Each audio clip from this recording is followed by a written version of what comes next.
Oh, I want a remake of Jedi Survivor. Oh, where it's good. Instead, he wants a remake. We need the Yuka replay of the Jedi Survivor. Quentin here. I'm fine, babe.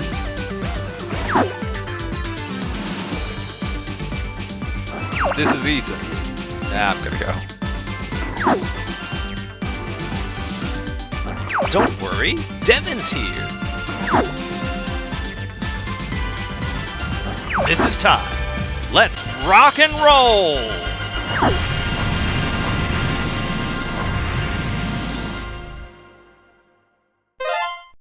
Welcome to the Power Up Brothers podcast, where we talk about podcasts, and it's a podcast, and we also talk about Patreon, where we make our money, if you'll give it to us, and also about video games, and also about me, just what's going on in my life. I guarantee you we have the best non-existent Patreon ever conceived. Our non-existent Patreon's terrible because it exists. Because it exists. That is the worst thing. And it is only $35 for a subscription. It's not that much. No. And I need it desperately.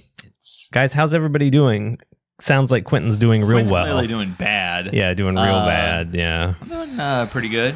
Yeah, we're light on people tonight. No Ethan, no Harrison. No producer Harrison. We're really just trimmed the fat around here. I can only stay for another 5 minutes. Yeah, I know. We're not going to have to. We're just going to zoom in right here on me and Quentin. Like, how was your week? It's just us arguing for an hour. Yeah. Disagreeing about everything. Yeah. We just can't stay on topic. It's it's funny when you form a podcast, you start looking at other podcasts eventually, and I realized that like so many podcasts talk about how the fewer members, the better. Yeah, right. Absolutely. And I'm like, this one has kind of the angle though is the kind of, you have to have all your members. So only if one of us dies does it work to have fewer just members. cut them out. I disagree. I disagree. I've long held that the two brother rule is a good one, just because there's always the absence of someone. Exactly. Right. That's right, and that's a good thing. That's Quentin's thing. Yeah. Right? We need a podcast with me and Devin, a podcast with me and Ty, a podcast with me and Ethan, a podcast where we edit me talking to me, but it's like we're both on one side, and then the other, right? I'd listen. I'm noticing a pattern that I don't like. A podcast with me and producer Harrison. I'm not in most of these. A podcast with me and producer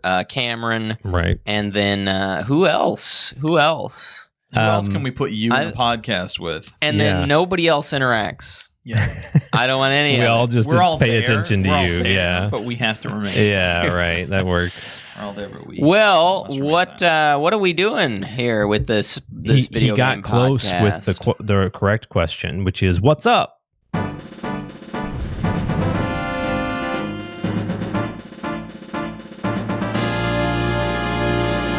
Guys, welcome to What's Up. It's where we tell you what's been up, whether it was news. Like how's up. It's not like how what? Or who's up? Who's up? Normally the producer will ask what's up. Why's up? Why's up? That one was pretty good. There you go. Just teeing that up. Yeah, that was pretty good. Appreciate that. We're gonna start with me, Devin. What's up? Yeah, what's up? Go ahead. Yeah, I think someone else. Why's up? Yeah, I think someone else should ask the question. Why's up? Why's up? Are you saying WISE up? Like wise up? No, I think it's WHY apostrophe S. Where's up? We've lost all the viewers. Up. Who's up? Where go? They're all gone. This is worse than rare. Rare. I sounded like Devin, stop referencing episodes of this podcast no one has seen. Hey, there's one guy out there who's seen it. You know what I'm talking about. Yeah. I'm gonna tell you what's up. I've been playing some games lately. Wow, that's novel of you. That are I think they hit home the dichotomy of remakes, Quentin's favorite thing in the whole world. What that word means. Because like so I've been playing a lot of Super Mario Galaxy and Super Mario Galaxy 2. Right. which fall into that category of like enhanced ports, where you just sort of like you upscale the graphics. They're not literally just emulation because like they have 4K textures and new text and stuff. But it's basically just the game running on a new piece of hardware. I was able to play it with 4K textures, and it was it's Upscaled, relatively recent. Yeah. Well, I mean, from a texture modification, group that paid, close attention to it, and I wonder this was if about you could 7 bring years up ago. a 4K remake without Quentin talking about it was about emulation. Mission Impossible. Sorry, it was Mission about 7 years Impossible. ago that I played it. But that's great. But, So Ty, let me tell you what's up right now. But you can, buy it for $85, and you have to sell a kidney, and also you have to swear that your first some child of us will be given actually to make Nintendo. money, Quentin. Like we 85. We have, Hey, listen. Us spending $80 on a video game is the equivalent of you spending your entire life savings and Harrison. Let me tell you something. If I was a billionaire, I would not buy an $85 game. I would buy an island and take advantage of maritime law and steal every game ever invented. Oh, right. Okay. Right. No, I wouldn't. No. Squandering my billions? Sure. No, definitely not. But the other type of remake is in stark contrast is the Pac-Man World 2 repack. I've been playing a lot of that. Completely different game. It's like they took the game and like its levels and concept and scenario, but they just built it from the ground up. It's not the same game at all. It's just sort of like the same scenario of the original game. What's another example of a game that maybe I've played that's this way? Final Fantasy VII Remake would be the closest, where it's just like a completely... Well, no, it's not reimagined. I don't know, honestly. Pac-Man World 2 is like kind of unique, where it's not... 7 Remake, even the gameplay is different. Yeah, it's not even like the same thing. Pac World 2? What was it? Pac-Man World 2. Pac-Man World 2. Repack. Yeah. Repack. Pac-Man doesn't remake games, he repacks them. Yeah. Pac? Pack. It's 2? Pack Attack. But wait a minute, but it's Pac Attack 2? No. Pac World? No. Quentin's lost. No, you're going. How? It really is the table. Quentin has to list something that doesn't make I'm any... sorry. That divulges, I'm getting confused here because you said it's Pac 2. Pac-Man World 2. That's 3 packs already. It's just 2. Right, 2. Pac-Man World 2. Repack. Pac-Man World 2. Repack. Yeah, you got it. That's too Good many. job. He can't handle more than 3 He really syllables. can't, no. No, that's a lot of packs. I was curious because, they do a lot of nowadays they do Pac-Man Museum and Namco Museum. And in the original Pac-Man World 2, inside the little hub village is like an arcade where you can unlock Pac-Man and Pac-Man, basically everything that's in those other games. I was like, there's no way they're going to leave that in. They did. You can still play those games inside. I guess they figured that because you have to literally in the game walk up to them, you can't just access them from a menu. It's not quite the same. There's still and value. Also, I don't know how much they sell those games for I don't think these they care. days. I just mean that because they're in... Oh, I see what you're saying. Yeah. I don't feel know. like if you go to Namco's headquarters, there's a single USB port next to an exit pipe for their sewage, and you plug that in, and it gives you every game. Every arcade game they've made. I'm 99% certain you can play those for free online. Maybe you might. If I'm not Yeah, mistaken. I don't know. There's a couple of places. A lot of it is the convenience. You can play it on I don't your know much Switch or about something playing like that. games legally. No, I just think it's interesting where Mario Galaxy is such a playing the two of them side by side. I'm so happy that Mario Galaxy came to the Switch 2 with minimal changes because it's such a perfect game. But then Pac-Man was one of those games where the original's good, but it is kind of janky. It has problems. I wouldn't want you to just put it in 4K and put it on there. I like that they reimagined it with the tighter controls Now Pro is kind of created. It's fully possible for 2 games to come out and both be really good, and then 10 years later, one of them to have aged very well and the other not to have aged well. And it doesn't mean the one that didn't age well was not as good. It just meant it took advantages of features that have changed a lot, whereas the one that aged well didn't take advantage of those same features, and the features that did take advantage of haven't changed that much. Exactly. Are very similar. Yeah. But you can play the original Pac-Man. Yeah. But this is a remake of Pac-Man World for the GameCube, It's a PS2, GameCube, Xbox. PS2. Yeah. It's like a Okay. 3D platformer. Yeah. Okay. It's funny, I think back in the day, Pac-Man World and Pac-Man World 2 and maybe 3 were all developed by an American studio. Okay.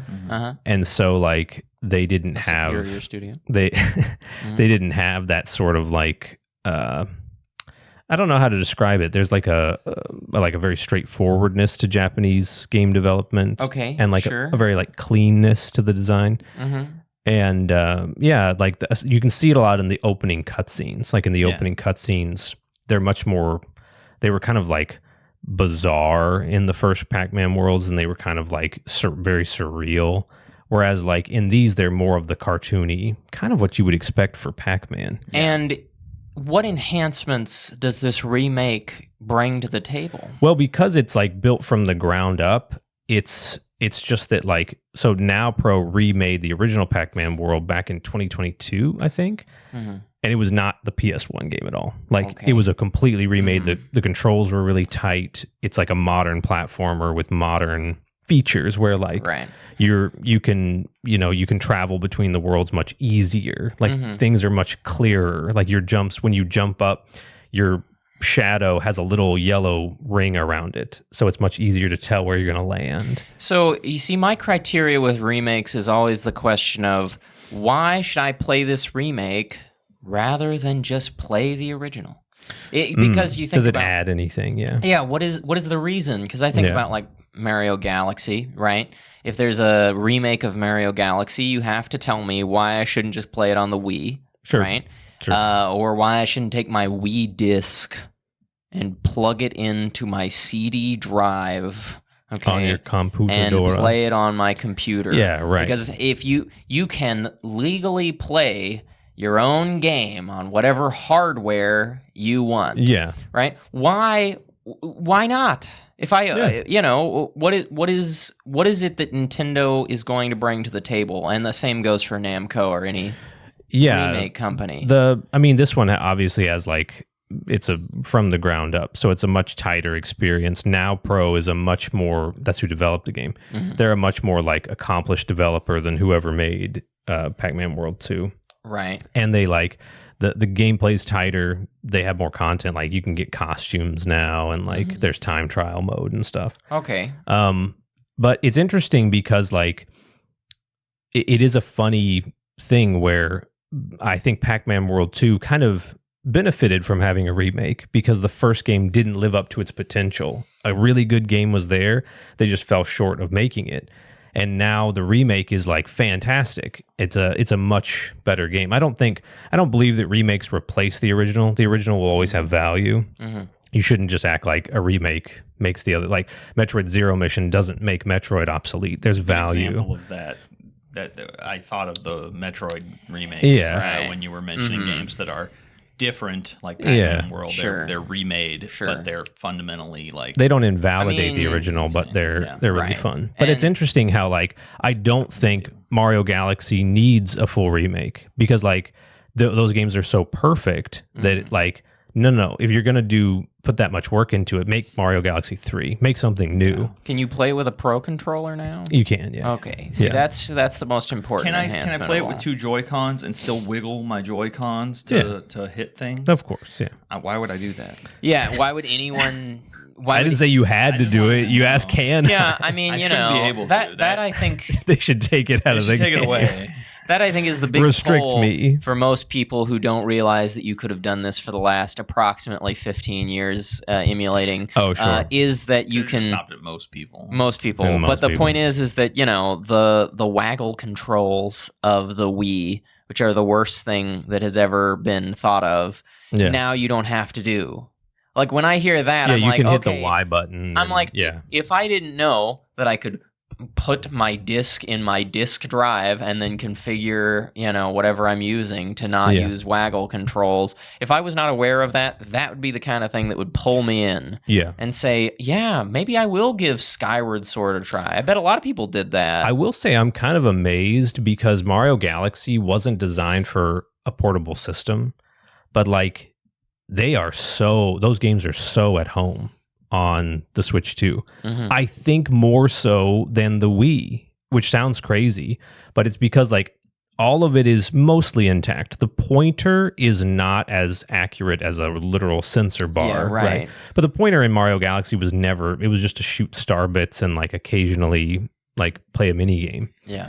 So like the games run obviously really well, but like I'm surprised by how much I love just picking up my Switch 2 for like 10 minutes, beating 2 stages and then putting it down. The game is like perfectly designed for bite-sized play sessions, and it didn't come out on a console where like you could do that. Like you had to boot the Wii up every time you wanted to play it. Right. It had to go through its whole power cycle like any home console. So I am amazed that like the Galaxy games are so at home. Like they feel perfect on a portable. Right. Well, I guess if you want to, sure. You've got you get a $10 discount if you buy them together. So sure. Yeah. That's great. Ty, what you been playing? What's up? Is that what we were doing, right? What's the news? Ty, what's up? What's up? I don't know. You haven't been playing much? You don't have to have anything. That's fine. That's the whole point. Been playing much? I've been playing a lot of Final Fantasy Tactics. I miss when they made games like Final Fantasy Tactics. Triangle Strategy is only like 2 years old. Yeah. Yeah, so your point is meaningless, and I don't know why you brought it up. Final Fantasy Tactics is so funny because it's a game that is, in terms of, it's a game that aged well in some ways and not well in other ways, and got progressively much better. It was already good and got better in a third kind of way. Sure. And it's funny. So like I find myself getting very frustrated by the way the camera handles, because in games like Triangle Strategy you have free moving camera, and in Final Fantasy Tactics sometimes I want to move and the way the camera's set up, it's only 4 angles, because when the game came out it supported the right joystick, but a lot of controllers on the PlayStation 1 were just what was it called before the DualShock? Why am I blanking on this? I think it was the DualShock. No, the DualShock was the one with rumble and 2 joysticks. The original one, the original PlayStation controller, whatever. I don't know. It doesn't matter. Just say the OG PlayStation controller. It was designed for that, and so your camera angles were controlled with buttons, the shoulder buttons. And so it just snaps to these 4 angles. Yeah. And sometimes you can't see that you're moving down a cliff and or something. And so now you can reverse your move, which you couldn't in the original. Yeah. But which is good. It is but the camera angle, I find myself going like I just don't care for it. And then the gameplay, the actual like characters, the way the systems are set up is terrific. It has aged, just fine.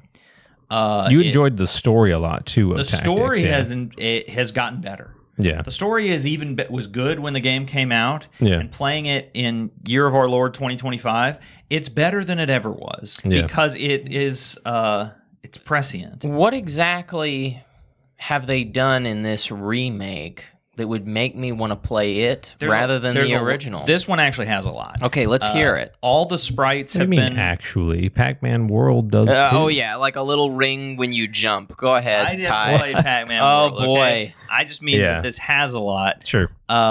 As opposed to Devin's example. Yeah, which was terrible. This has a lot. The sprites have been completely redrawn. It is somewhat a matter of taste between the pixely ones and these newer, smooth, higher. They're still kind of pixely, but they're a lot more pixels essentially. Yeah. But you can play the original on this. If you want. Right. I love that. That's the best choice. It has a widescreen aspect ratio. Game doesn't really take that much advantage of it because all of the maps were built like boxes. Right. Mm-hmm. But it's nice to have.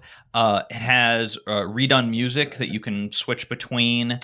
Okay. Here's the big ones, though. The entire story is fully voice acted now. Oh, good wow. voice actors. Yeah, that's huge. Okay. And that's interesting. It uses it's also been completely retranslated. The game has been rebalanced, so they've adjusted character stats and combat systems to be a little bit a little bit more even. And that's a lot. You can and it also supports modern controls and has a few functions that you couldn't do in the original, like being able to take back your move if you click off of a cliff. Right. But your character can literally just fall off a cliff. I mean, like, not die, but you have these like elevations, and you can drop off of a cliff and be like, "Oops, I wanted to cross the bridge," and your guy can't get back up. You can't undo that. Right. He's got to walk around in a turn-based strategy game. Now I just hit B and he snaps back to where he started. That's much better. See, that's the kind of thing where it's like, all right, we're actually going to put a lot of changes into this so that it is its own recognizable thing. Yeah. But also they were smart by having you have the ability to toggle. You can go back so that to the you original. can, look at it the way it used to be. I'll say that the rebalancing, I'm sure, has horrified lots of people to the point where they are enraged because they miss the old balancing. Because that's the sort of anal retentiveness that I have come to agree with. Yeah, in the RPG community. To actually agree with. Well, this game has actually been rebalanced twice because it was released as War of the Lions with extra content on the PSP. This remake does not have the War of the Lions content. It has its own new content because the director of the original Tactics who worked on this remake did not work on War of the Lions. Okay. And didn't want to just like take somebody else's thing. I don't know exactly why they didn't use all the War of the Lions content. I do know that it's in the game code. Because I found Balthier, who's a character who's exclusive to War of the Lions, in the game's code. So maybe that's DLC. That's coming. Could be. Yeah, but in any case, Tactics was already a very complete experience. War of the Lions that much more so. Having the entire story be voice acted adds a great level because it's probably the most like mature very, like, Final Fantasy story from a perspective of like, oh, as a kid I thought this was a cool like knights and castles, and as an adult I'm like, oh, this reflects my grown up life in a way that a fantasy story very rarely does. It's not just it has a very it very much speaks to the experience of like modern living in its story, and it almost makes me wish this had been like a full high budget AAA type remake because it's so powerful in the way it was written. They just almost don't write games like this anymore. And I like it. Also, everyone speaks in like Elizabethan English, and I think it's fun. I actually like when games do that. A lot of people get annoyed by it, but I like when games do that. And so it's cool. great. I've been playing that. I've been continuing to play the Trails in the Sky first remake. It's really good. And I've just been, other than that, just kind of goofing around. That's the best way to do it. I goof around rewatching Star Trek. Yeah, that's great. No, you can't mention this isn't Star Tardigrades. Sorry, the new Star Trek Voyager video game. I just downloaded the demo for that, and I haven't played it yet. I'm so disappointed by modern Star Trek in that they keep refusing to go back to the good one. That's true. Yes, right. There's no Deep Space Nine games. Okay, that's not what I had in mind. The thing is that the Voyager one is weird because they didn't license the music, and so it has no Star Trek music in it, and they didn't get any voice actors. This is a video game? Yeah.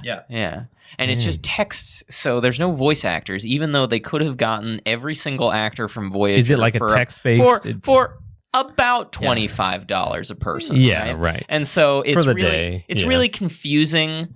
Okay, what's that guy's name? Robert Duncan McNeil and Garrett Wang, right? Let me tell you something. Those two have a podcast that is exclusively about Star Trek Voyager. Okay, I could book those two. Yeah, that's true. All right. Sorry, gentlemen. I understand. Just have an AI record their voice and then play it through there. Of course. That game's weird. I think the premise is interesting, but it's really weird. But anyways, you have anything else? I've been watching trailers for games I'm excited about. Like, there's a game coming out called, I believe it's called Exodus. Okay. I don't know.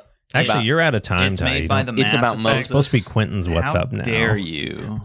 I got to be Harrison here. Otherwise, we're So going to go wait, for like and 2 so hours. I saw that timer. You went for 12 So minutes. wait, so this no, is I also went over. Exodus, but so that's this is okay a- for me. This is like the It's from the Mass Effect like the guys who made the Jewish- first Mass Effect. It's about space. There you go. wait, it's called Exodus Yeah. and it's not the Jewish thing. It's based No. on that, but it's in space. Space Oh, Jews leaving wasn't space Egypt. wasn't there some video game where the spaceship is the Ark? That's another Jewish story. I actually think this game you are on an arc. We look at that. I think they're this game putting you all. are He's on talking an about arc. Sonic Adventure 2. Oh yeah, Isn't the that Ark. the no, I Ark? was talking about Sonic the 3, the movie. Wasn't Oh, right. and Sonic and the Secret Rings was Arabian. Yeah, Good job, Right. good job, Quentin. Quentin. So they Quinn's really having so many good they've covered days with video so many games. they've really lately. covered a lot of They have, yeah, a lot of topics. a lot of places. Do you have down any? in the Do you have any? global What's up? Huh? Yeah. Yeah, I do. Great. I do. I've played 2 whole games my recently. God. Was one of them Voyager? No, I haven't played. I downloaded the demo, but I haven't played right, it right, yet. okay. Was one of them that pony game where you turn women into objects and objects into animals?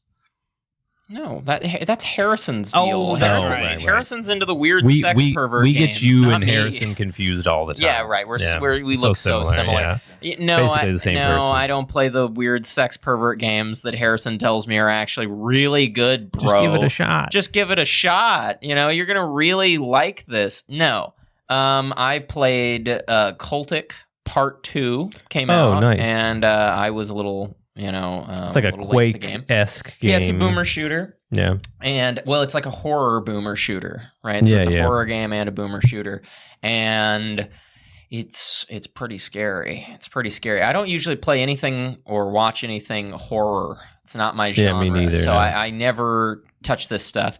With horror movies, it's not as bad, but with horror games, I get so into it. I'm absolutely terrified. Yeah, I can't. So I've been playing Cultic just about every night, and clutching my pillow as I try to fall asleep. But a terrible way to fall asleep. and of course, and I play it on hard, so it kicks my butt a lot playing it on hard difficulty. Mhm. Because mind you, I'm not really that good at shooters, so I'm not either. No. This is really just me kind of Winging wanting it. to test Yeah, myself yeah. a little bit. But it's so, I mean, it's the best.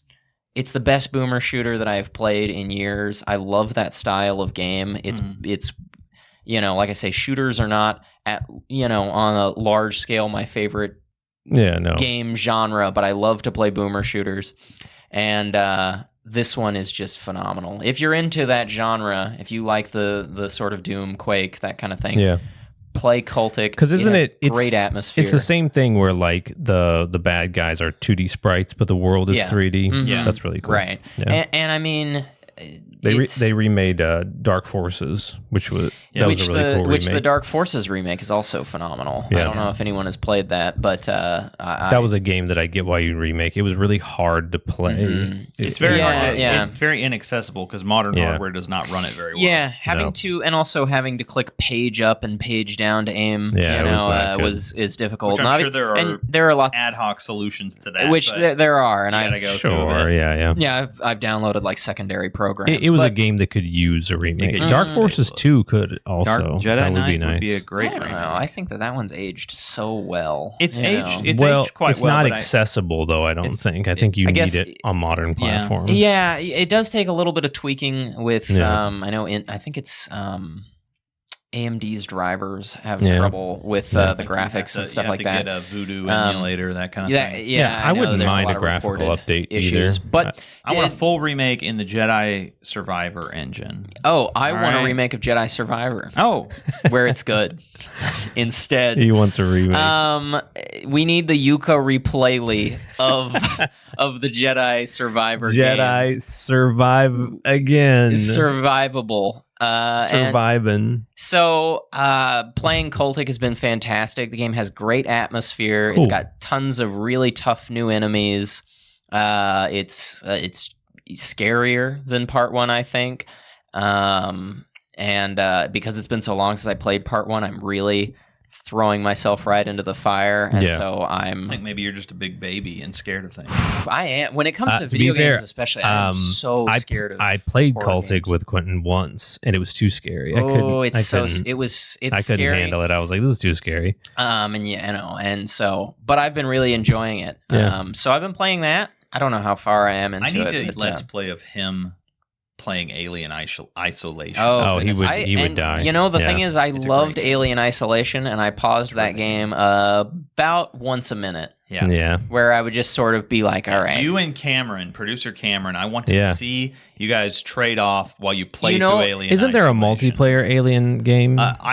Yeah, there is. It's it's recent. It's like a I VR forget what it game, was. Oh, I had no idea. Maybe. Well, you know, Tell us down there in the comments. Do you want to see Quentin and Cameron play Alien Isolation? You know, the thing is that do you even know who producer Cameron is? She's been gone for so a long long. Time. Which producer Cameron loves anything horror, and so it would be her very calmly playing a horror game while I squeal and roll on the floor. I think that's actually better. That's better. That's better. It subverts expectation. So much better. Do you remember when I'm going to get into something that's totally inaccessible for a podcast because it's just me reminiscing? But you remember when we tried to play Green Hell with 4 people and vaguely? I don't think I was there. Quentin. I think Cameron was playing it. Yeah. It's Quinn, Cameron, Harrison, and myself or Ethan. Yeah. Ethan, because he was kind of like leading us, I think. And he knew the game very well. Quinn's character saw Harrison's get eaten by a jaguar, and his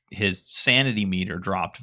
And Quinn was very angry because he's like, why did my sanity go down? I'm like, well, you just saw your friend get torn apart by a jaguar, and he's like, that doesn't faze me. Yeah, I don't care. Why do I care about that? Try to get into the character. All this does is strengthen my resolve to not get eaten by jaguars. Quentin just left the group to go and be in the woods because then he couldn't see any of his friends die and couldn't lose sanity. He's like, I did fine. I have a better chance of surviving. I did fine. It's kind of weird that Quentin's tactic was pretty good. Yeah, it kind of worked. Isolate to not go insane. You said you had 2 games. I did have. The other one's the horse game. Games. Yeah, it's the sex pervert games that Harrison is. You circled back He's around. clockwork oranging me. I'm strapped down to a chair with my eyes taped open, and he's exposing me to hentai games. Yeah. So I've been playing.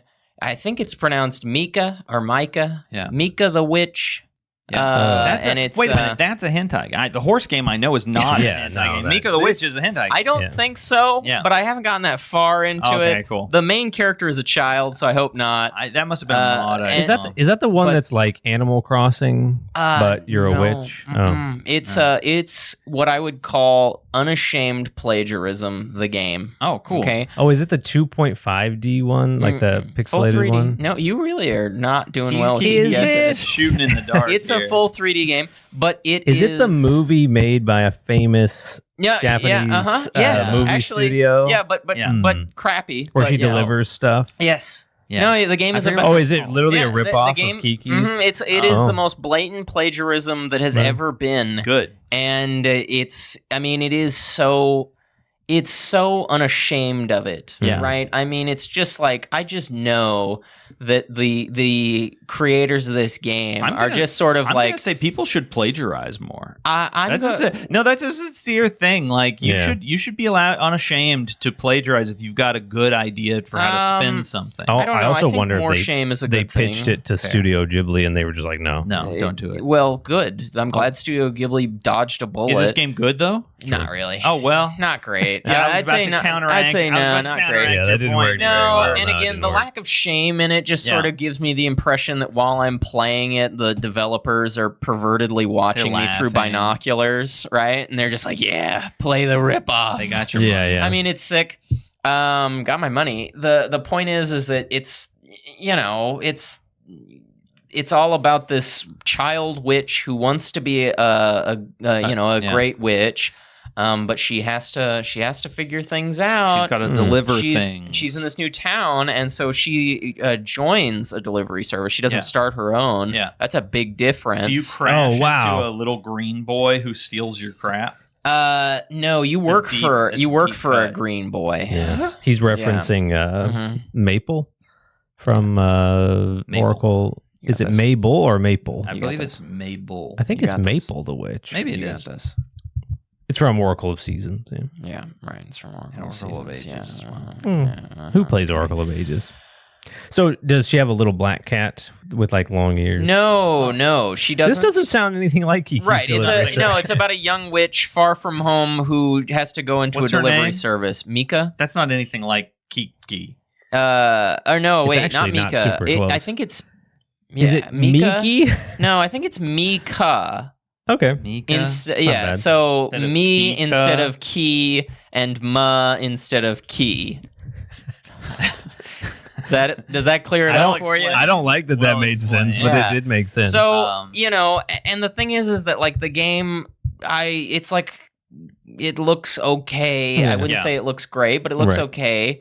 It doesn't have voice acting. It's just text. And it's one of those games where when you like talk to someone, a lot of people love this. I'm not really in love with this. Those games where when you talk to someone, it brings up like art of the character instead Yeah. of like the character model, and then it has little expressions on the It depends. art. I'm sort of I torn. vary on that. I I'm vary sort of on that. torn. I feel like if you're like got a little sprite game, that's kind of nice because you get Yeah. to see some nice yes. Star Ocean did Uh-huh. that. the Octopath series like started to do it. The HD 2D game started to Yes. do it right after Triangle Strategy, where Right. it would have been most appreciated. Yeah. But I like it. Yeah, there. that's okay. Mhm. I like it there. When you already got a fully 3D model that's like textured and stuff, Why wouldn't you just it use doesn't it? feel as good. Yeah, I don't know like why that. you'd have to. Yeah, I Just don't. do the Mario Sunshine thing where the camera just goes whoop, Right. and then Yes. they start talking, and Uh-huh. then it goes whoop. Goes Yeah, whoop. no, it feels somewhat lazy. But even then, like on the GameCube, like Fire Emblem was a 3D game, but the models were so low res that having like a little a cartoon character there Yeah. made it a little more appealing. So I can Oh, see no, yeah, I can see a yeah. use case if the Sure. graphics are not Sure. like really high end right. But this doesn't right. sound like a game No, where this you're is a like, game made Yeah. in the current time, in current Yeah. year. and it goes. well, and it's not it like has a 4K it's not like a resolution. tactical game where you're zoomed out. Right. No. No, and my point is that they didn't do that for the Legend of Zelda: The Wind Waker, No. Right. right? That's Which true. I would say the graphics and style in this are somewhat cel-shaded comparable. and- Yeah, yeah, somewhat yeah. comparable. Yeah. And so I don't. Especially given that there's no Feels cheap. voice acting, you could just kind of zoom in because you're not Yeah. because characters' mouths aren't you're not having to lip sync anything. No. It's just Yeah. text. So You can yeah. just, maybe they You could didn't just want to zoom do in. animations like expressions and stuff. Sure, I just don't know. be cheap. Sure, why not? Isn't this an Okay. indie game? Yeah, it is. But you know Yeah, what else? there's is an lots indie of- game? yeah, but- Claire Obscure Yeah, Expedition uh-huh, 33. yeah. It's not. Indie. Yeah, uh-huh. Well, my point is I don't that really think that counts. I don't know why they Triple I couldn't is what we do call facial expressions as if Yeah. that's such an expensive Yeah, that is thing. strange. It's tough. I What do you- can. you know? I have to spend a lot of money to get these facial I expressions. was gonna say he's got it tied to his Alright. bank account. All right. But and the music is kind of generic, and it's got a terrible loop. Quinn plays bad games. It's Guys. it's That's what not you're that's it's what- not that's the good. theme. we're It's getting crazy here. Quinn because plays I'm like, bad games about horses that Yes. are secretly girls. yes, Yeah. and I got this Yeah. game because I was like, Cultic is a really, really, really well put together game. It's an indie game, Yeah. to be clear. Yep. So, there's no excuses. It's also made by like one guy. But it's stressful. There's a stressful element. You wanted because, a calm game. And so I was like, I need to contrast this with something that's calm. and then you played Right. a bad game and got stressed out. And then I played a got bad stressed game out and I got about it. angry. Yeah. yeah, that's not Right? great. So, That's like when I go to play Silk Song to de-stress. yeah, Why? to What have I unstress. done? Yeah. What have I done? And then you just have a myself? panic attack. Yeah. So it's I would say it's mixed reviews Yeah, because on the one hand, yes, it's a total unashamed ripoff. It's not the most well put together game, but it is pretty chill. Yeah. You just kind of fly There's something to be around said and, for that. I like and do that. stuff like that. Yeah, I like that's that. Yeah. You guys, what are we talking about next? The news. What are we talking yeah. about? Nope. Nice try. Topic of the about week.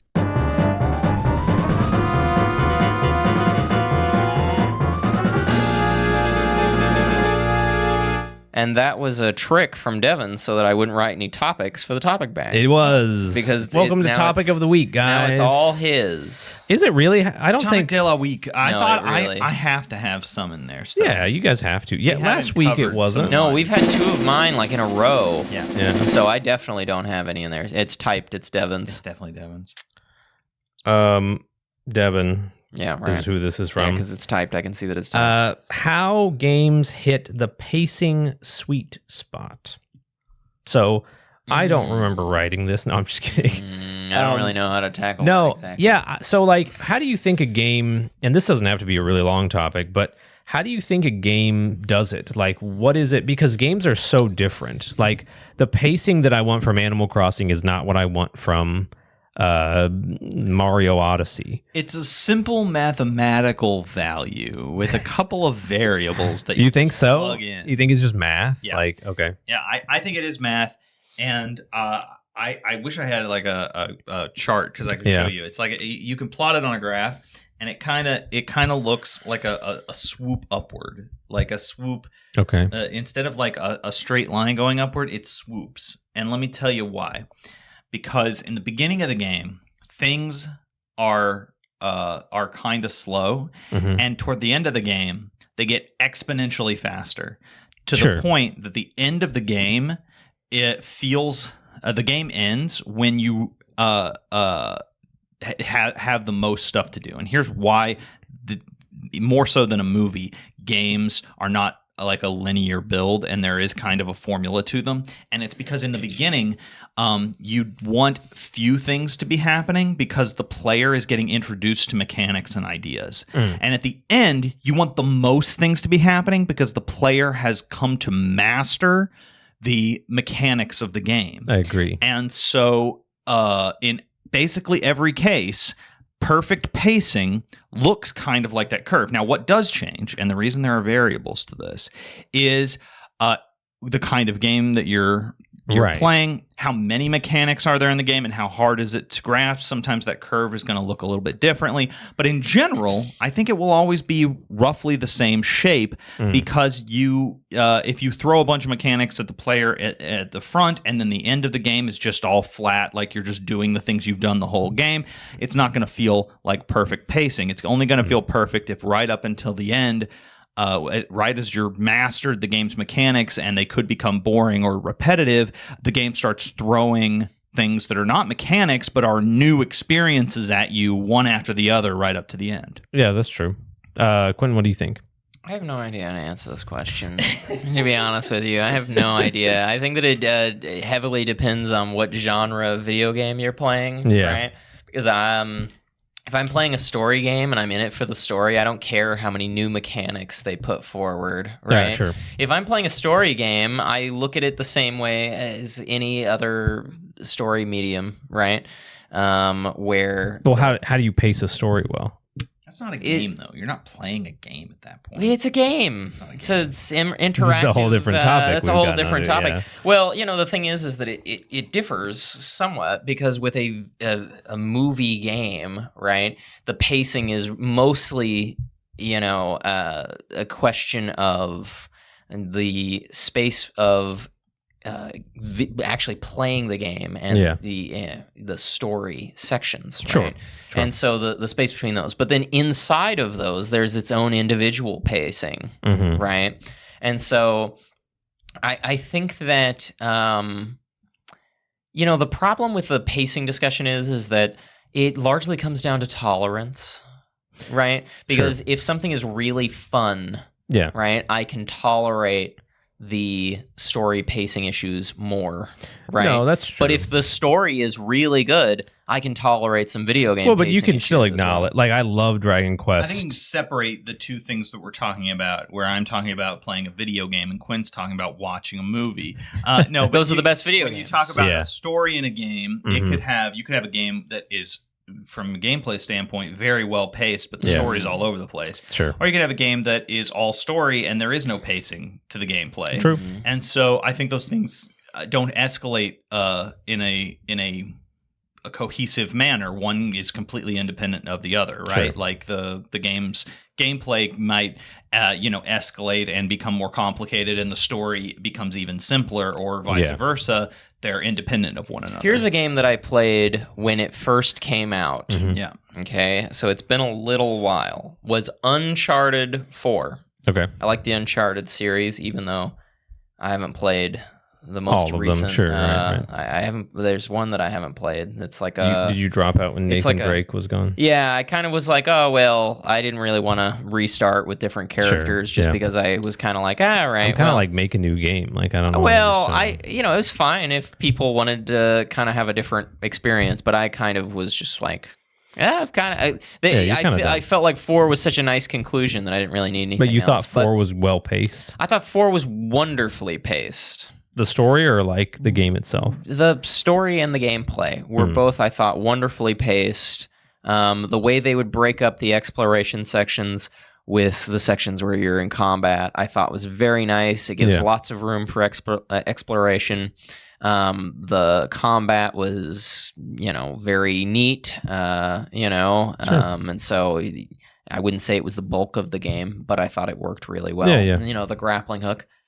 I'm a big advocate for grappling hooks. If your game has a grappling hook in it, it is immediately better. Ocarina of Time, Twilight Princess. Immediately improved. Sekiro. Immediately improved. I don't know anything about Sekiro, but if it has a grappling hook, it's better than a game that doesn't. I do think though that like you can acknowledge that you like Dragon Quest VIII. I really love Dragon Quest VIII, and I'm really happy that it's getting reimagined because the game has pacing issues. Like I thought it was 9 that was getting reimagined. No, I said 7 in the. Or no, it is Dragon Quest. It is 7. It is 7. Yeah, I was saying 8 in the direct because. I think of it as 8, and I think of 8 as 9 because 9 was a DS game that I never played. What's the one that has a 3DS remake? That's 8, right? That's 8 and 7. Both have 3DS remakes. I'm gonna lose it. Yeah, I know. No, so where you play as I'm lost counting on my fingers. How many 9s? He just looks like a pirate. He's not actually. I'm sorry. How many 9s and 7s do we have? What is the number? So Dragon Quest is this 7 adding or multiplying? Dragon Quest 7 has pacing issues, and the way I define its pacing issues is that like. There's often like long beats where the story isn't going anywhere. Yeah. And they're kind of making you do like samey kind of dungeons and like there's side quests that aren't optional. And it feels like the game sits on a hamster wheel for a second. I think that really, I don't think a game necessarily has, like you're saying, it doesn't have to have the same pace throughout all of it. But the two things that made me think of this topic was Dragon Quest 7, that had pacing issues, but I still liked it. But then things like Twilight Princess, where people talked about how the opening messes with the pacing. But I loved the opening because I was like, I like that sort of slower pace because it's contrasted by as soon as you get into the world of Twilight, that game like just starts going nuts. There is another thing. You bringing up Twilight Princess is a great example. Twilight Princess, Skyward Sword also suffers from this, but to a much greater degree. Yeah. Is that like when you first play Twilight Princess, I don't think the opening feels that long. No. Skyward Sword, it does kind of feel long, at least before the remake where you could skip through the dialogue. But the Twilight Princess doesn't feel that long. It's when you replay the game that you go, oh, this takes so long. Right? Because you want to just get through it. Because you just want to get through it. Yeah. And so to some extent, a game's pacing is affected by like how many times have you played it. And like a lot of games will have like an opening tutorial section and then on a New Game Plus or subsequent replays will give you an option to skip that part because they're anticipating that you've already played the game and they want the pacing to line up. And so they're like, they'll give you an option. Sometimes it's just skips, a section of the story, or sometimes it's just a fast track through that part of the story to get you to the actual. Twilight Princess does like weave story elements into. That's what I was about to say. I think that if you have a good game that you truly delight in, then the sort of repetitiveness is not going to be as frustrating. It's not going to be as frustrating, and I'm not that frustrated. Or at times not at all. I'm not frustrated by Twilight Princess's opening, right? But I love Skyward Sword's opening. I love Skyward Sword's opening. Too, yeah. In both of those instances, however, if there was an option to have some of the tutorialization of those openings stripped out so that they go a little bit faster. Yeah, do I really need to do I think that would be better on like Hero Mode or New Game Plus or whatever. Yeah. That could improve the pacing of the second playthrough, but I don't think it hurts the pacing of a first playthrough. Well, no, and also I think that like most tutorial sections of games are incredibly short, and I'm usually like I can stick it out for the like a minute and 30 seconds it takes me to get some goats in a corral. You don't understand the level of ADHD that people have. Okay. No, That's true. No, I do not. That's true. No, I do not. Do the goat mini game again. Actually, if I'm not mistaken, in Twilight Princess on the Wii U, isn't there an option the second time you play it to skip the goat mini game? That's ridiculous. I don't think so. I would be shocked. Maybe I don't think so. Which that's the other thing. There was is minimal that when, changes to the Wii U version. With games that have stories, they tend to connect the tutorials into the story. Yeah, right. Yeah. But like so the goat, that's an immersive aspect. Turning the goat to your point, turning the goat mini game from a mini game you play into just like a cutscene that plays, and then you move on for a second playthrough only. Right. Would make it to where like people who already know how to handle the horse and stuff don't have to do it. Yeah, if but it's you would you have to include the cutscene because if you it's a story. Yeah, if you just skip it, then you lose the whole sort of immersion in that Link in that role. He's like of just an average guy in this village. He's not some special guy. He's a stable hand. Right. I also think That's Twilight Princess important. has one of the more like intricate and like emotionally motivating stories. So I'm like, a slow opening is more fitting of that. It's more fitting of something that's going to tell more of less of a Greek epic or like a philosophical story like Ocarina of Time, and more of like I think it fit well. To me, to me that's pacing. Does it fit well? I would say the game with the absolute best pacing that has ever been released is. Let me think here. A Link to the Past. I think A Link to the Past has the absolute best pacing of any video game ever made. I mean, the correct answer is Super Metroid, but you know, Super Metroid's another really. It does have good that pacing. Is also a good one. Actually, no, I'm not giving it to Super Metroid because you can sequence break too much. Well, what does that have to do with anything? That's not intended. No. The game just lets you set your own pace.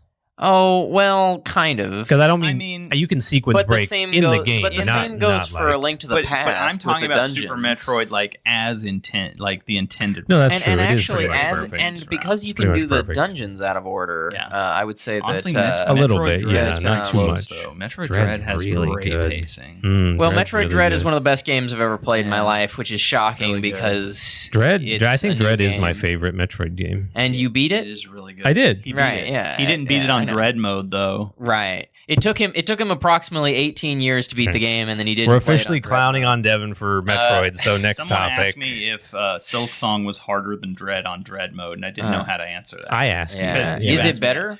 It's harder. It has a better Metacritic, which is controversial. Is it a better game than Dread? That's tough. You're asking me to choose between my children. I love them both. I got another me topic. Should I put it back and get one of you guys? No. Yeah, go for it. Oh, well, I don't care. So I gotta know. Actually, this is a good one. I don't mind. Then And apparently, I have so many in here. you that have I need dozens. I need to get some out. This is a question from me. Wow. Games that make you feel lonely, but you like it. That's all the games Metroid. I play. Metroid. We're Prime. back to Metroid. Yeah, immediately. Oh, That's the first Metroid, thing that game that Devin took 18 years to beat and then didn't play on Dread mode because he's a baby. The first thing that I mean, to be fair, Dread mode is for people who are good at the game. It's kind of ridiculous. It's for people who are good good at the game. It's a thing where if you get hit, for those who don't know what Dread mode is, if you get hit one time, you die. Yeah. Oh yeah, no, I know. Uh-huh. Yeah, That's one hit. That's crazy. I literally think the developers were like, "Isn't it cool that in our game you don't ever actually technically get hit?" And there's like, I don't think anyone knows that. Yeah. They're like, "Let's make a mode so they know that." Like Hollow Knight and Silk Song have a mode where if you die, it erases your save. Wow, you don't die in one hit. That's less difficulty. That's more of crazy. just brutal, like punishing. It is punishing, kind of brutal. not difficult. And in the era of cloud saves, it's very easy to cheat. Yeah, right. That's great. I didn't know that. What's funny that you say Metroid is that like Metroid is such a visual spectacle, and it's such a fast-paced game that I don't think I feel lonely. I think I feel more like stressed or like intense. I think Metroid Prime is less fast-paced. No, Metroid Prime, I can see that. Yeah. Dark Souls is a game where you kind of feel lonely. Well, Elden Ring specifically, because in Dark Souls, I feel like you're going back to your hub a lot, and there are people there. Yeah. And in Elden Ring, there is a hub, but you're not incentivized to visit it as often in this big, empty kind of world. So it's a very lonely game. The game that hits me the most when I think of like playing it and I feel lonely is playing Minecraft by myself. That's the saddest thing I've ever heard. Yeah, That but is sad. but it's like because I associate when we first played Minecraft, it was I was playing it with friends Everybody, and yeah. with brothers. Void there. So like when you so sometimes whenever because I've bought Minecraft on lots of different devices just because initially it was like, oh neat, like this device can especially like 3DS.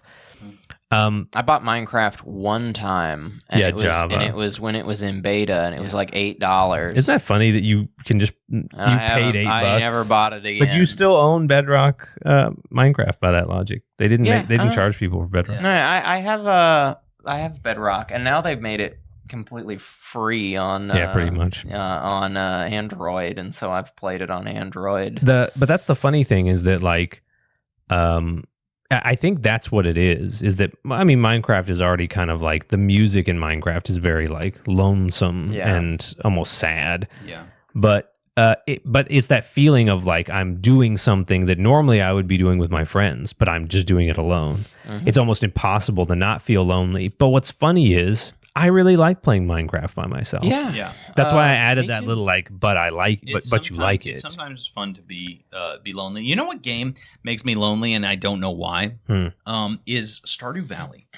And that's weird because there's people everywhere in Stardew Valley. Yeah. But it feels like they're all so emotionally distant that I'm lonely all the time. Right. They are virtual people. I think that I have the one that is. I don't think there's any game that compares. Okay. Which is Death Stranding. The original Death Stranding is the single. I mean, both of them are the single loneliest games. I mean, I love that first game. Is probably in my top 10 games toward the top. It's so good. But I know what game both makes of you them, feel lonely. Alien Isolation. This is true. It's in the name. It is true. Death Stranding is very melancholy. It is, but it's the thing is that it's like. You played Death Stranding? I played the first one. I still haven't played the second one yet. I really want to, though. The thing is, I think it's going to be like, better than the first. Because Quinn hates it. I was going to say honestly, Quinn hates it, so it probably is. I think the majority opinion. Really? Most people prefer the second one. I know nothing about the second one. But I'm only going to play the second one. How's that hit you? I don't care what you do. I have no investment in your. I have no investment in your life. Fair. But the thing is like. When you play the first game and it's like I still think back to like COVID, a global pandemic happening, and Death Stranding having released very close, so you've got this game from like 2019 and you're playing it during a global pandemic where you can't be around anybody. Yeah. And I remember it being very cathartic. Yeah. Because I was like, this is a very lonely time.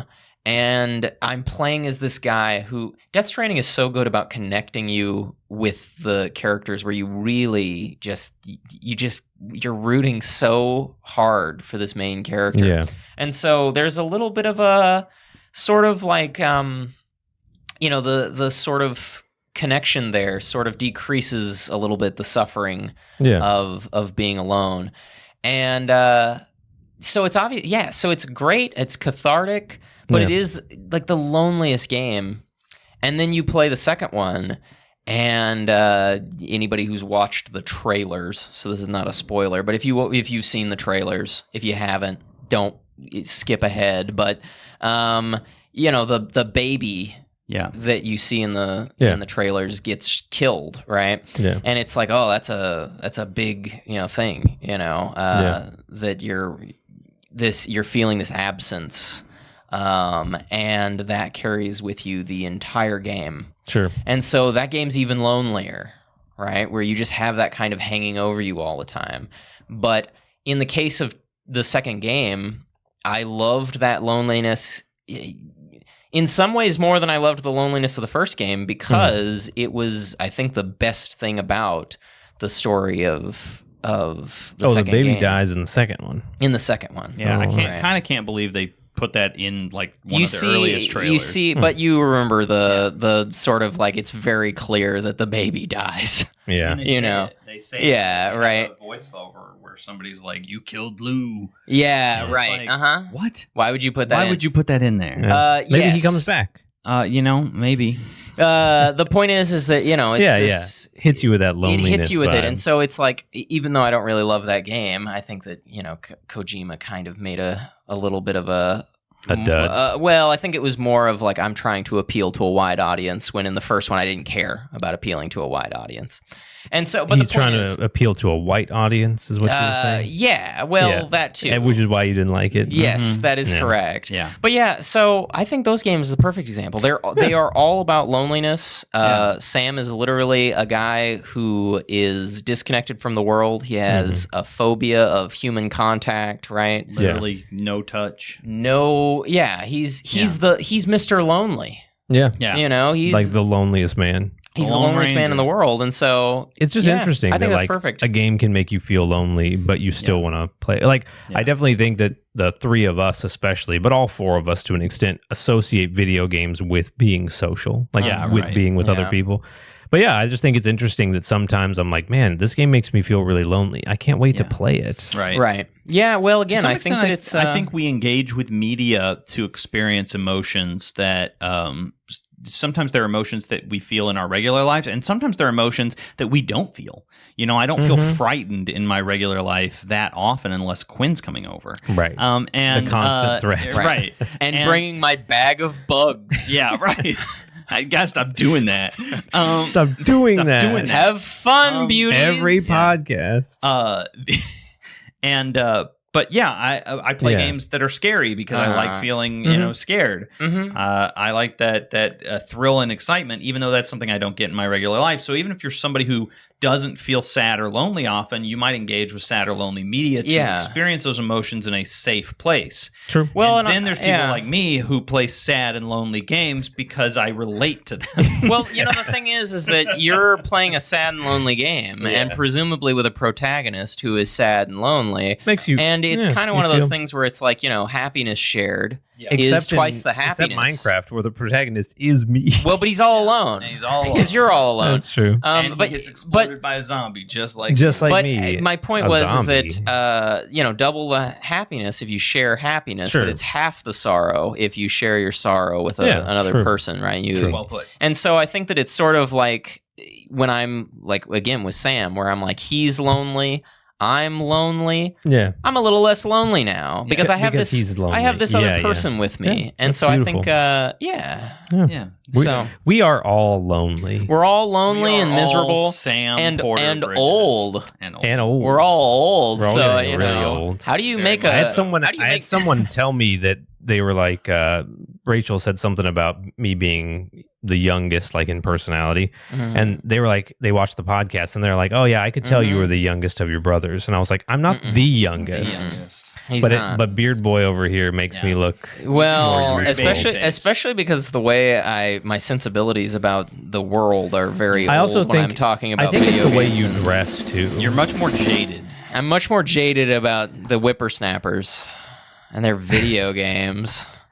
Are they all Devin top? Is Quinn right? I think Quinn's right. Is Quinn right? We'll check it. I had so many. Oh, look, a topic. Oh, it's written. Let's see.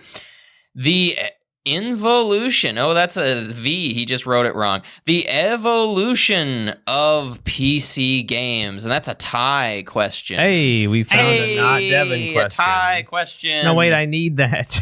The evolution of PC games. PC games. So this is kind of interesting to me. That wasn't a question. Gaming, everybody. It's not question of the week. So what do I? I said we got to break away from that because we're going to run out of questions. Yeah, right. Yeah.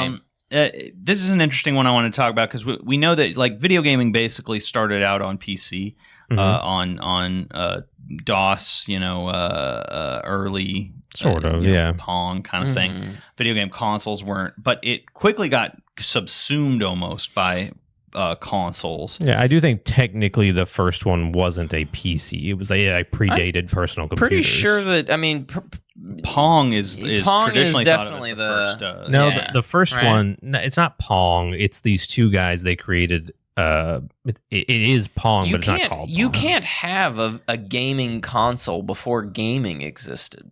No. I mean it didn't start with PC. It's like an arcade cabinet, basically. Yeah.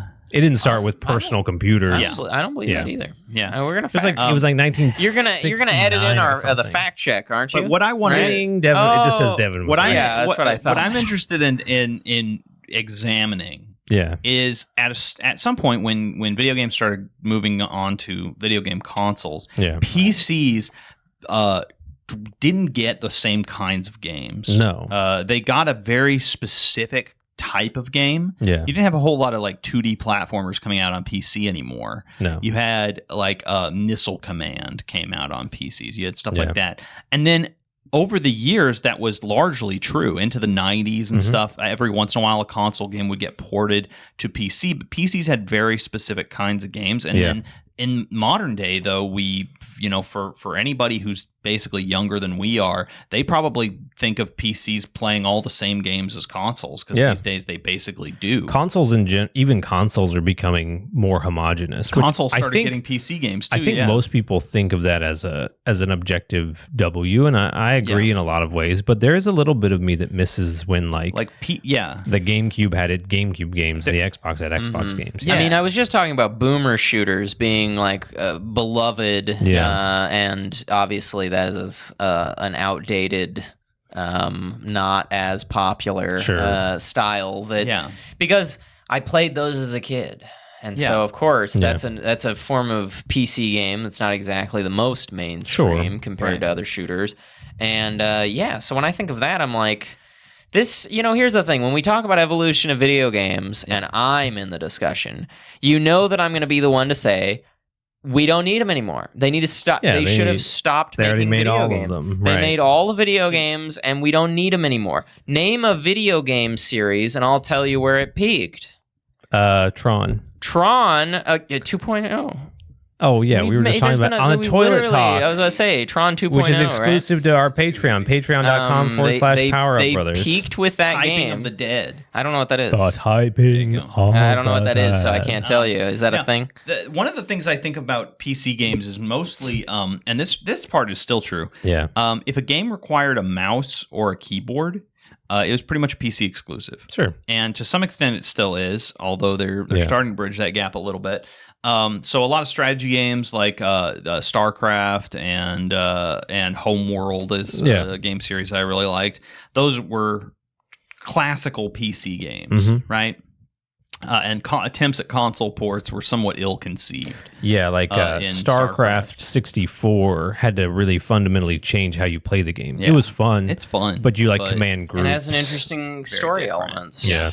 Which, of course, they kind of weaved back they in did. with... I was shocked that was canon. Yeah. But, cool. it was. Pretty cool. But yeah, PC games, what was different about PC games starting like in the like... We'll just talk about our experience rather than giving a history lesson. 90s, what was different about PC games in the 90s compared to the console games you played? What do you think of? Yeah. Well, the PC games... compared to consoles or compared to PC games now? No, console games. Compared to the console games at the time, and then we'll contrast them to PC games. Ty made a good point that nowadays PC games and console games are basically the same game. Okay, sure. I would say that a lot of it came down to, especially in the early days, right? You're talking about like 1996, basically 1994 through 1996. A lot of it was the graphics and the approach that they had. That like console games, like the developer had an idea of exactly how you're going to play the game. Yeah. I felt like I was always on stilts whenever I would use a controller on a PC for a game, for like a PC game. It didn't help that PC controllers, in my experience, when I was a kid, I looked for good PC controllers that were like console-style controllers. You could find good joysticks.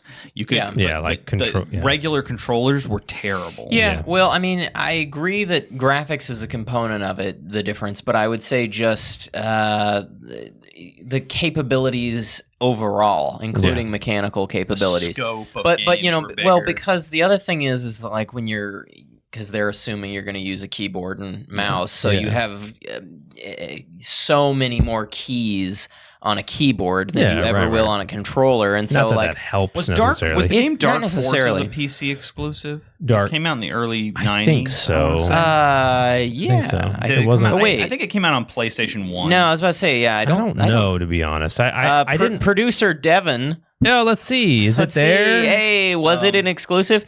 But my thing is the beginning. Yeah, I think so, because it was DOS, and DOS was hard to port Well, to let's things. take Shadows of the Empire. Yeah. Since we're talking about Star Wars. PC version. You look at the PC version was years later, though. You look at yes, that's true. Not decades though. Well, it was like right. It was like a couple years. It was like 1996. I think it was like it was this year. Future Devin knows. Right here. But I want to say it was like the year 2000. Okay, yeah, that's probably 98. Probably fair. I was gonna say like 98 area, yeah, but because they redid came out first. Yeah, we'll see where they made all the cutscenes worse. But I would say probably less than 10 years between them, right? No, a couple not a whole decade, right? So a couple years difference, but not a difference in the lifespan of the console that it was beyond on. That, you have games that were like pushing graphical boundaries in the 80s and 90s. Like I remember the game Descent. Everybody was losing their mind over like these graphics on this game and how nothing on the Descent I believe came out around the same time. You can fact check me on this as like Star Fox. And 64 no, the original. It was very old, and people were comparing the graphics and being like, Descent is so much better. Never mind that you needed a $1,000 computer to play it. But so PC games, once upon a time, one of the big things in the early days, I feel like, was the graphics and scope, like the scale of a game. I believe, and I correct me if I'm wrong, I don't think the Elder Scrolls series came out on console until Morrowind? Here's my point that I was making, and then you co-opted the point entirely, and we didn't get anywhere with. The thing is that I've always said that where there is inadequacy, you lead to innovation to get around that, right? Limitation is the you say, well, okay, that's a good way to phrase that phrase. No, I'm saying that it's like, oh man, look at us. We're standing, you got the console, and then you got the PC right next to it, and the console is thinking, God, I'm just so pathetic. I'm so inadequate with myself. Yeah. This is terrible. And so the console says, I'm going to have to be creative to win this competition. He pushes up his glasses that's, held together by tape, and he's like, I'm going to win this strongman competition by building an exoskeleton. Okay? Yeah. This is a contrived movie plot, right? It's really getting away from you here, is that let's take a look at the sort of the way that it's different between Shadows of the Empire on the PC and the console, right? Mm-hmm. In their hubris, they said, we have a more powerful device. Yeah. So we're going to create 3D animations for these cutscenes. So bad. And they are so ugly and gross. And the moving painting of the N64 version is awesome. Beautiful. Mm-hmm. It's beautiful. And the thing is that they took a limitation, right? Yeah. And they said, good God, we're so inadequate with this hardware. What can we do? Let's just make it like moving pixel art, and it's gorgeous. Make people make better art rather than worse. When I look at that, I'm like, the difference was not always a positive on the end of PCs. No. Right? I think that they oftentimes, again, because they didn't feel inadequate, they in their hubris did not necessarily try as hard as someone who has this super limited... They also usually had, ironically, like lower budgets, but more like hardware to deal with. Some developers would often say, like, we can't do consoles for this game because we can't. Actually, kind of amazingly that Monolith, not the Monolith you're thinking of, there was an American company called Monolith. I don't know how they got the name. They made Tron 2.0. I was amazed that Disney took it and they were like, hey, we're going to make Tron 2.0 and it's going to be a PC exclusive. And Disney was just like, okay. I couldn't believe they did it, but it was because at the time, the game, they did eventually rework it for Xbox. Yeah. But the game was just too, they would have to do a lot of reworking to get it to work with the PS2. The PS2 wasn't powerful enough, and the GameCube's controller wasn't simpatico with the game. Yeah. But to kind of go to your point about the evolution of PC gaming, is that I think back in the day, not to be a boomer, but I do think back in the day, PC games usually made better use of being a PC. Mm-hmm. Like they were games that you couldn't really do without the controls of a PC, without a mouse. You need a keyboard. You need a keyboard. Tron 2.0 might not seem like a very good example now because it's a shooter. It's a first-person shooter. But back then, it was legit hard to have move the C stick with the GameCube controller. Twin sticks was not as well established. But beyond that, I think there were games that really did utilize the fact that you had access, like you're saying, to a full keyboard. Yeah. And that, mouse controls were specific. I still think that is a thing that some PC exclusives have. Like strategy games often don't come to console because of that. You need that full keyboard. Yeah, I mean, an or RTS mouse. game on the Nintendo Switch would be a nightmare. But not the Switch 2, because it has a mouse. Yes. That's true. Yes. No, but it's interesting to me that nowadays, because of how homogenous gaming is in terms of what plays what, is that for me, who I don't have a really powerful PC. And so PC gaming is almost like a nuisance when a game is not on my console and it's not crossplay. I'm like, man, I have to get this on Steam and I don't have a way to play. Enshrouded, I wanted to play it with you guys. Yeah. And thank God for GeForce Now. GeForce Now is awesome. But GeForce Now is pretty cool. But it's more. But there's no reason Enshrouded can't be on a console. It's just early access. You play it with a controller. Yeah. And so that's the thing, is that I do kind of miss that era where there was a reason for it to be on PC. You're right that real time strategy still has strategy games, but it's kind of limited but to it's that. That's one of the things that I think once upon a time PC games were unique. And didn't cross over that much with console games. A lot of console games got ported to PC, but not the other way around. It was rarer though back then. It was because it took a lot more work. But it was about the amount of power that a PC had access to, and that's not really the case anymore. Because if you make a game that way, you're going to make a game that almost no one can play because no one has those PCs. Right. But it is about the kinds of interface that a PC has. If your game is one that really relies heavily on a mouse and keyboard, you probably don't want to go through the trouble of translating. I don't think Warcraft ever came out on, or games like that, MMO style. I don't know. Games like that have ever come out. The only one I only know of two of those bigger MMO type games that came out for console, and that's Final Fantasy XIV, which was built from the ground up with a controller in mind to kind of translate those. And it was a partnership between Sony and Square for the actual Ethernet attachment that it came with for the PS2. Yeah. And actually that's Final 11. Fantasy 11. I'm sorry, that's 11. But you are also right. Yeah. Was, Fantasy Star was an MMO that was on console. That is true. Yeah. And Fantasy Star was Sega. cool. But it's not the kind of MMO. There are a lot of MMOs. Fantasy Star Online. The MMO... Fantasy Star is a Master System game. There's a particular kind of MMO that's that grid... skill grid MMO that Warcraft, the Old Republic, that kind of thing.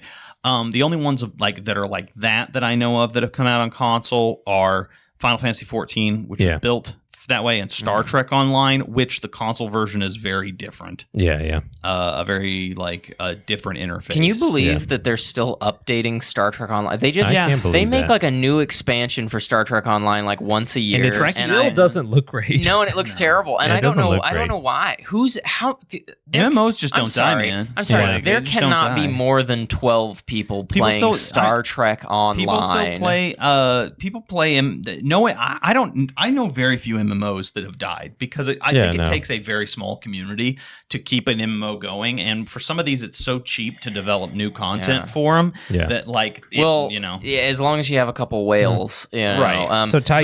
Star Trek, I should say, Star Trek Online always gets voice actors from Star Trek in it, and I'm always just kind of cool. I heard, I could be wrong. I heard that it is the most successful free to play. That's crazy to think of. It could be. That is ridiculous. Maybe it's the most successful that was paid and went free to play. I don't know. That's crazy. But it was paid when I played it. It wasn't free when I played it. It's free now.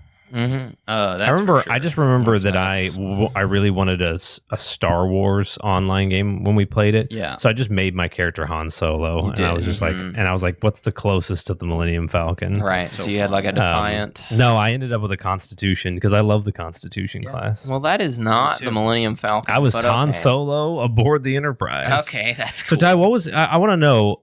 to wrap it out, I want to know, what was your favorite PC game when you were a kid? I mean, like a kid, not like a teenager. Oh man, I didn't really play that many PC games when I was a kid. Like the Tornado House, when we lived out. I mean, the first one when we moved out.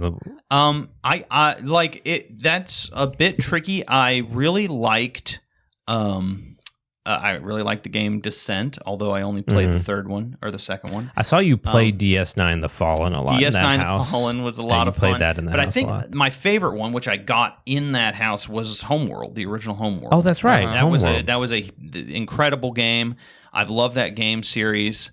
Was that on your Sony Vaio? You had a Sony Vaio. I know. That was later. I first played Homeworld on my parents' e-machine. That's what it was. Yeah, and that was also where I played it. Was on the Sony Vaio. Yeah. I played Cataclysm. Homeworld Cataclysm was my. What's your favorite? What was your favorite PC game as a kid? You're younger than us. Yeah, I was so gonna say I played one. PC games constantly, and they were better than the average. Actually, I already know what your what you should say your favorite is when you were little.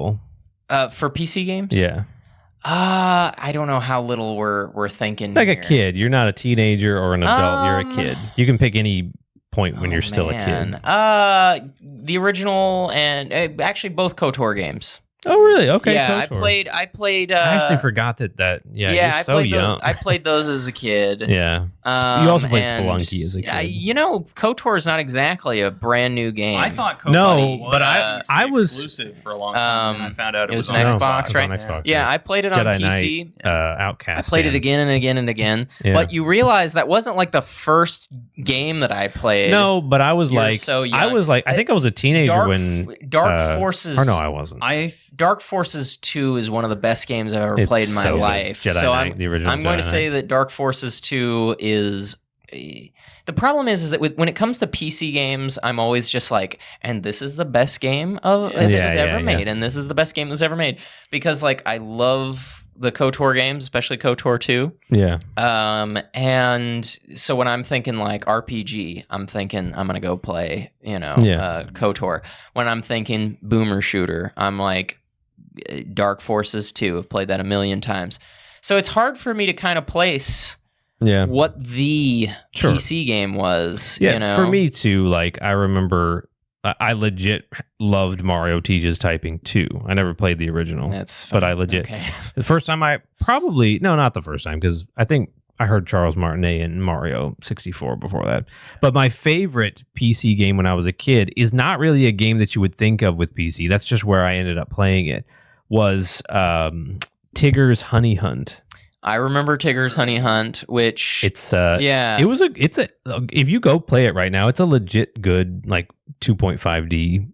It's for kids, like the you can't like hurt the enemies or anything, and like it's very simple and straightforward. But it was a legit good game, and I remember I was at a CVS.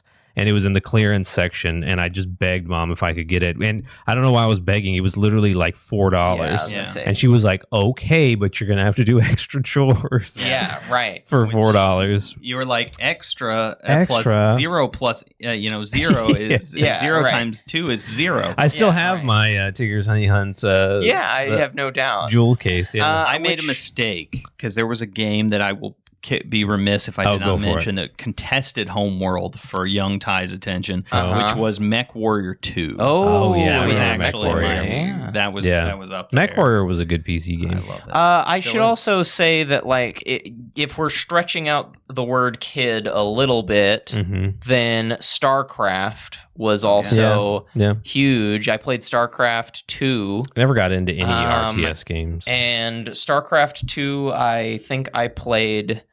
I played StarCraft 2 and Civilization. Civilization 4 and 5. StarCraft 2.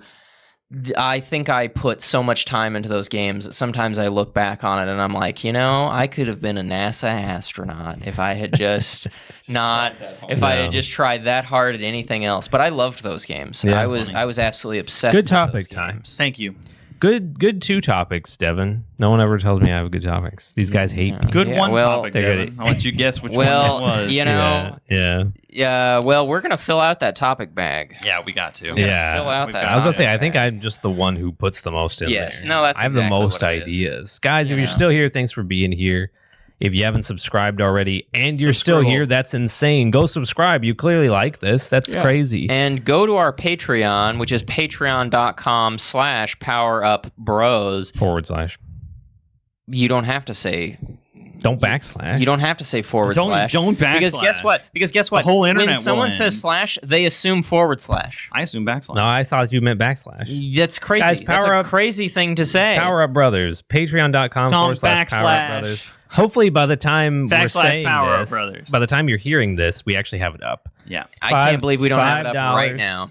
Exclusive videos. Exclusive and you videos. get to put topics in not In the this topic topic bag, but our patron topic bag. Patron and then topic bag. each episode we'll read your topic and give you a shout out. That's right. Thank Yes. you guys so much for all your support. We're almost 200 subscribers, guys. Isn't that Almost crazy? 200. Almost wow. 200. Almost It's- 200 people ignore our Videos. That's Our incredible. upload. That's the goal of every YouTube Yeah. No, I appreciate you guys. Yeah, Don't thank you ignore guys. us. I don't being here. appreciate Next you, time- but also you do ignore us. So even Yeah, if I don't did worry about him. appreciate you, Yeah, they it don't if they wouldn't- see you say Can you that. imagine if this was their first pod? I guarantee you there's other people here sometimes. It's Yeah, less. it goes a little chaotic. less, Guys, thanks for being chaotically. here. See you next week. See you next week. Goodbye. Okay, Goodbye. goodbye. We have to do louder goodbyes. Goodbye.